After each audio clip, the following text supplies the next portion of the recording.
Welcome back to Is It Still Good, the channel that's now a disembodied voice. Today, we're going to talk about one of my favoriteest films of all time, 1987 Paul Verhoeven's Robocop. But first, let's pay a bill. And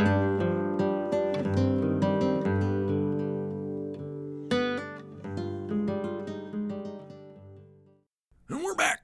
Alright, so as you guys know, there's spoilers in all my videos. This one's no different, at your own risk, moving forward. 1987 Robocop, rated R, sci-fi action, directed by Paul Verhoeven, starring Peter Weller, Kurtwood Smith, and Nancy Allen. The script was by Edward Neumeier and Michael Miner.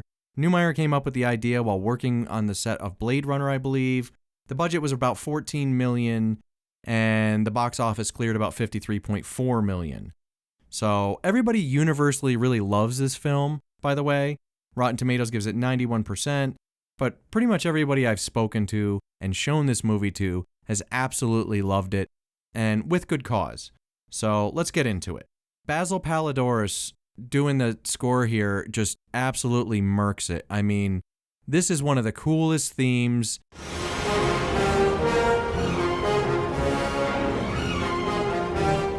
Guys, I recommend that you check out the theme on YouTube and just read the comments.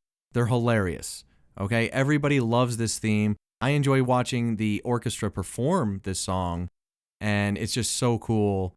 Verhoeven actually had to go back for more money, and that's when, I believe, Basil Palladores was hired to do the score, which would explain why in the original trailer, we actually have Terminator 1 music. So I don't know if they even had the Robocop theme then. I wish they did for the trailer.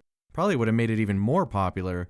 But moving on. So when it comes to Robocop, can I just say that I'm glad he never got shot in the mouth. Seems to be a major design flaw in the suit, but I'm glad for it because Peter Weller needed something to emote with.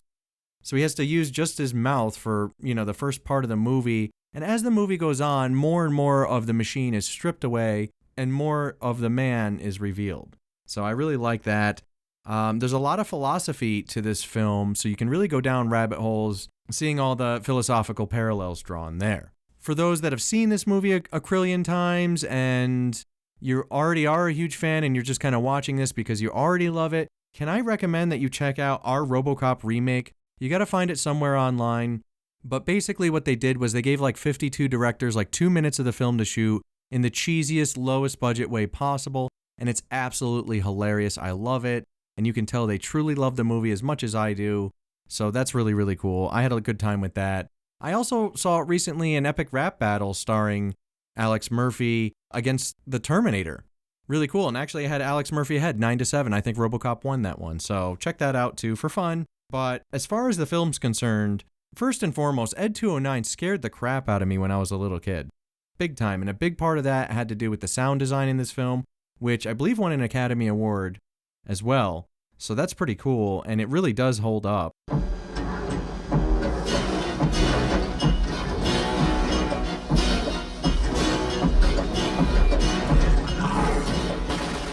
Verhoeven dismissed the script twice because he didn't really understand the American satire elements. The news reports are really cheesy in this and fun, and, there are comedic elements to Robocop, as dark and action-y as it is. It can be gory, it can be gross, it can be dark, but it can also be very funny and self-aware. I'd buy that for $1.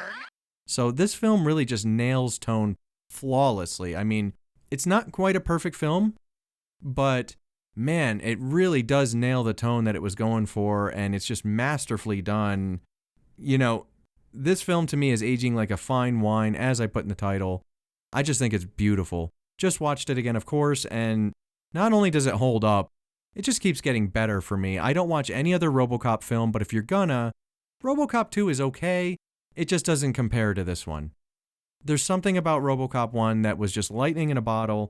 It's just ultimately wonderful in my mind. I love how vicious it can be. I love how self-aware it is. I really, really love this movie. Can you tell? So anyway, I'm so glad that Verhoeven's wife convinced him to shoot this film, because he nailed it. So it did win the Academy Award for Best Sound Editing, I'm seeing in my notes. The news feels the same, actually, with the exception of, in the past, in the 80s, news anchors didn't really give their opinions very often. They just read the news. Now it's all opinions, and we're more divided for it, I think. Peter Weller was ultra skinny in this, but it was just to fit in the suit. They wanted Arnold Schwarzenegger to play Robocop, but it would have been ridiculous with all his muscles, packing the suit on top of him. You know, this suit was not a comfortable thing to wear. Peter Weller often had to just be in his boxers in order to get in the vehicles and walk around and stuff. But he just nails it. What an actor. I can feel them. But I can't remember them. What a performance, and forever a legend to those that love this film, by the way. I think Officer Ann Lewis is amazing as well. Her character's so cool, and I'm so happy she didn't become a love interest. I think in the hands of lesser writers, that might have happened, but I'm really, really glad that it didn't. Alex Murphy's death is still too harsh for me to watch. It's like brutal. I can't handle it. Gave me some traumas when I was little, and it stayed with me. As for the suit, like I said, it was very uncomfortable. Peter Weller lost about 3 pounds a day in the suit because it was so hot. And that's just crazy. Verhoeven actually had to go back to the studio for more money to shoot Murphy's death and to get the score made. I believe that's when Basil Palladores was picked up. And I'm so thankful for that because I absolutely adore this theme. It is the perfect combination of man and machine.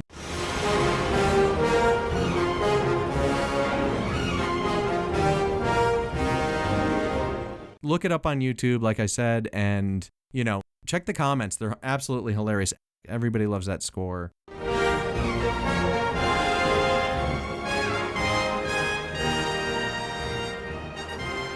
Actually, in California, there was a robber that ducked into a movie theater to hide from cops, and Robocop was playing, and he was so engrossed by the film, he wasn't paying attention and ended up getting busted. That's how good this movie is. I get sucked into it every time I see it on the screen as well. They spent between $500,000 and $1 million on the Robo suit. They had 7 of them in total. And, this film predicted a lot of stuff. GPS tracking. Detroit did declare bankruptcy 26 years after the film came out in 2013.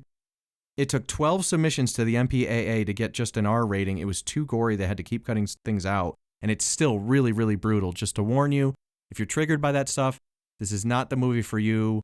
It screwed me up when I was a little kid, and I cringe now in certain parts still. But part of that brutality really lends to the great acting of Peter Weller, the great script, and I really truly care about Alex Murphy every time. I get invested in this film every single time. The ending is incredibly satisfying. It's just a wonderful film, in my opinion. This film will always, always be amazing for me, no doubt. And on a personal note, I've always wanted a robo suit, like a real good one. I think that would be great. So, part of the magic of this movie is the brilliant acting by Kurtwood Smith against the brilliant acting by Peter Weller. So you got your protagonist who you're really on board with, who's a hell of an actor, and you believe everything that's happening. Also, you have this vicious, vicious, cold-blooded villain that you really want to see his comeuppance. And it really makes this great contrast between the two of them that just sucks you into the film deeper and deeper. The ancillary side characters are well played and portrayed. Some of them are goofy, but it seems intentional to match the satirical tone of the film.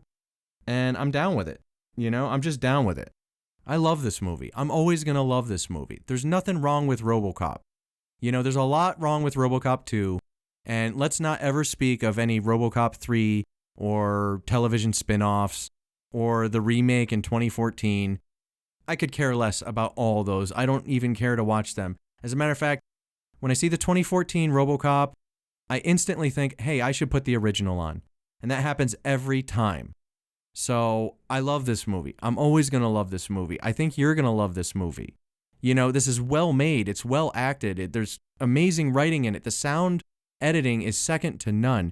It's just so, so, so good. Seriously. So, so, so good. Anyway, let me know if you like the new format of me just kind of commentating over the visuals. I think this is easier for me, by the way, so I may do this moving forward. We'll see. We're still tinkering. But thank you to everybody that's been purchasing books. And watch Robocop because you're not going to be disappointed. And if there's somebody in your life that hasn't seen it, well, I think it's time. So, I don't know. I know I just gushed for 10 minutes, but that's what this is about. I love Robocop. Always have. Always will. Thank you to everybody involved in this film because you've given me a gem to go back to time and time and time again. And Alex Murphy is truly a great character in fiction. Anyway, that's it for me. I'll see you guys next time on Is It Still Good?